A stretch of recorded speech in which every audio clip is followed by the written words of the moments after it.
अपने निर्धारित दौरे के तहत छिंदवाड़ा पहुंचे मध्य प्रदेश शासन के कृषि मंत्री कमल पटेल वहां जिले के विभिन्न कार्यक्रमों में शामिल हुए। इसके बाद उन्होंने शहीद स्मारक में पहुंचकर शहीदों को नमन किया, साथ ही विभिन्न योजनाओं का लोकार्पण भी किया।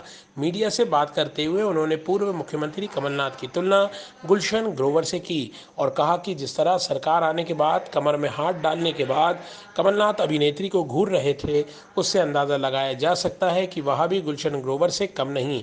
इसके अलावा छिंदवाड़ा में बाहरी व्यक्ति को टिकट देने के बाद उठ रहे विरोध पर उन्होंने बात काटते हुए सभी साथ हैं का जवाब दिया। भारतीय जनता पार्टी से किसी नए उम्मीदवार या नए चेहरे की डिमांड की जा रही है। एक ही चेहरा है, कमल का फूल। कमल का फूल चुनाव लड़ता है और हमारे कार्यकर्ता पार्टी के लिए काम करते हैं, देश के लिए काम करते हैं और करेंगे और जीतेंगे, क्योंकि हमने जनता का दिल जीता, विश्वास जीता। कमलनाथ जी ने पिछली बार जनता को धोखा देकर पहले कांग्रेस क्या करती थी, घोषणा पत्र, कभी भी घोषणा। 71 में इंदिरा जी ने कहा था कि गरीबी हटाएंगे और देश को बचाएंगे, लेकिन हटी क्या गरीबी? गरीब की लंगोट भी नहीं रहने दी। हाँ, इनके परिवार जरूर अरबपति खरबपति हो गए और इसलिए जनता की विश्वसनीयता इनमें खत्म हो गई। पिछली बार कहा था किसानों का 2 लाख का कर्जा माफ करेंगे, किया क्या एक काम? इन्होंने कहा था कि महिलाओं का समूह का कर्जा माफ करेंगे, नहीं किया। इन्होंने कहा ढोर चराने वाले को 4000 बेरोजगारी भत्ता देंगे, एक को नहीं दिया। महिलाओं को, यहाँ तक कि दिव्यांग और विधवाओं को नहीं छोड़ा, उनसे कहा था 1000 पेंशन देंगे, नहीं दिया। दैनिक वेतन भोगियों का रेगुलर करेंगे, एक भी काम नहीं किया पूरा। राहुल गांधी ने क्या कहा था, 10 दिन में नहीं किया तो मुख्यमंत्री बदल दूंगा, लेकिन 15 महीने नहीं बदले। और 15 महीने में प्रदेश को ऐसा कमलनाथ ने नेतृत्व दिया, सिर्फ भ्रष्टाचार भ्रष्टाचार भ्रष्टाचार, और उसके कारण इनकी विश्वसनीयता खत्म हुई। जब कांग्रेस के ज्योतिरादित्य सिंधिया जी के नेतृत्व में जब 22 विधायक बीजेपी में आए इस्तीफा देकर मंत्री, और जब लड़े तो जो कांग्रेस में 2000 से जीते थे वो 60-60 65 हजार से जीते। तो इससे समझ जाना चाहिए कि 15 महीने में सिवा लूट खसोट के कमलनाथ ने कुछ किया नहीं, और इसलिए इनकी हमेशा के लिए खत्म हो गया, क्योंकि धोखा देके एक बार जीत सकते दोबारा नहीं। और इसलिए इस बार कमलनाथ भी हारेंगे, नकुलनाथ भी हारेंगे, कांग्रेस का सफाया। कमलनाथ ने अपने आप को 2023 का मॉडल बताया है, कैसे देखते हैं आप? मॉडल? अच्छा प्रश्न किया। आपने देखा होगा कि कमलनाथ जी को हमने कहा था विधानसभा में किसानों की फसलें चौपट हो गई, बीमा दो, मुआवजा दो, बोले पैसे ही नहीं है, पैसे ही नहीं। लेकिन आईफा के लिए 700 करोड़ थे, 80 साल की उम्र में बूढ़ा पहुंच गए इंदौर।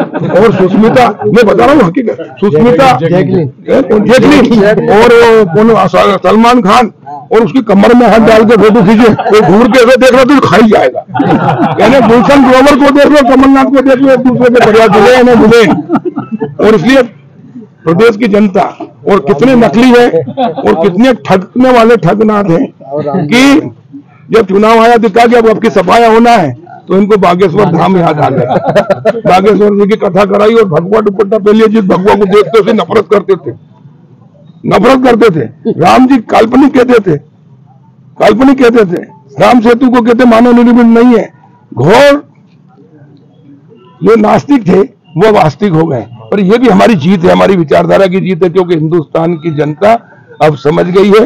ये तुष्टीकरण की नीति को 50 साल 60 साल राज कर लिया, लेकिन अब नहीं चलेगी। और इसलिए ये वोट के भूखे भेड़िए हैं, इनको जो वोट देते तो अब हिंदुओं के पीछे भी नाक रगड़ लें। हम एक बार जय श्री राम बोलेंगे, 3 बार बोलेंगे, ये सुबह शाम बोलेंगे चुनाव था। लेकिन जैसे चुनाव हुए बाद में इनका असली चेहरा आ जाएगा। चुनाव के पहले संत और बाद में अंत क्या, गुलशन ग्रोवर कमर में हाथ डाल के उनके साथ खड़े, ये हालत है। और इसलिए अब इनका अंत समय आ गया है, और इसलिए कांग्रेस को डुबाएंगे। और कांग्रेस के अंदर कैसी बगावत हो रही है, जो नेता प्रतिपक्ष है गोविंद सिंह, जैसे कमलनाथ ने कहा कि मैं मुख्यमंत्री की पोस्टर छपाए, उन्होंने कहा इनके नेतृत्व में चुनाव लड़ेंगे तो कांग्रेस हार जाएगी, तो इसको कांग्रेस बनाएंगे।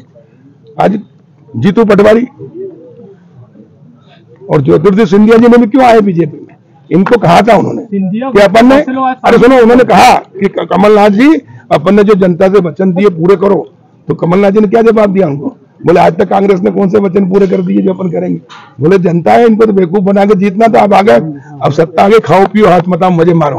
तो उन्होंने कहा तुम तो बूढ़े थोड़े दिन में निपट जाओगे, मैं तो भी जवान हूँ, 50 साल हुए, मेरे को तो 30-40 साल राजनीति करना सीखा है, तो सभा करना है, तो तुम्हारे चक्कर में रहेंगे। तो हमने कहा